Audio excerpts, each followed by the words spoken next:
جابر بن عبداللہ فرماندے میرے کریم آقا نے فرمایا قیامت والے دن بیت اللہ نو اللہ رب العالمین فرشتیاں دے حکم دے مطابق اللہ فرشتیاں دے حکم دے گا، فرشتے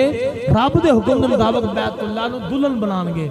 سجا کے میرے آقا فرماندے اللہ دی بارگاہ دے اندر بیت اللہ پیش ہوئے گا۔ میرے آقا جو دلہن بن کے نا رب دی بارگاہ دے اندر بیت اللہ جائے گا نا، میرے کول پہلے آئے گا، بیت اللہ میرے کول آئے گا، میں نو آگے سلام کرے گا، کہے گا السلام علیکہ یا محمد، سونے محبوبہ تھوڑے دے سلام ہوئے، میرے آقا فرماندے میں جواب دے پاؤں گا وعلیکم السلام یا بیت اللہ، اے بیت اللہ تیرے دے بھی سلامتی ہوئے۔ تے پھر میرے مصطفیٰ فرمان کے میرے آقا فرماندے میں بیت اللہ نے پوچھاں گا، آکھاں گا دس سے بیت اللہ میری امت نے تیرے نال کی سلوک کیتا ہے، تے آج تو میری امت نال کی سلوک کریں گا؟ پہلے دس میری امت نے تیرے نال کی کیتا ہے، کی سلوک کیتا ہے، آج تو میری امت نال کی سلوک کریں گا؟ بیت اللہ جواب دے گا، بیت اللہ بولے گا، بول کے آکھے گا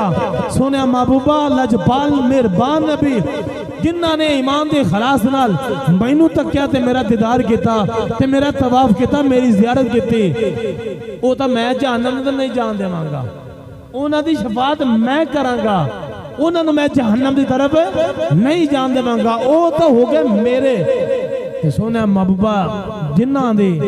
جیڑے زیارت تھوڑے غلام میری نہ کر سکے، میرے کول نہ آ سکے، میرا طواف میری زیارت نہ کر سکے، انہاں دا میں والی وارث نہیں ہے۔ پھر میرے مصطفیٰ دی بارگاہ بیت اللہ کہے گا سونے جنہاں نے مینوں تک کیا میرا طواف کیتا وہ تا میرے میں شفاعت کروں گا سونے جڑے تھوڑے غریب غلام گناہگار خطاکار نہیں آ سکے سونے انہاں دے شفقت تسی فرما دیا جے، انہاں دی شفاعت تسی فرما دیا جے۔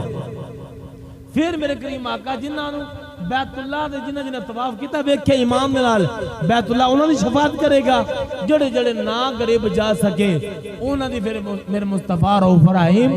صلی اللہ علیہ وآلہ وسلم آپ شفاعت فرمان گے۔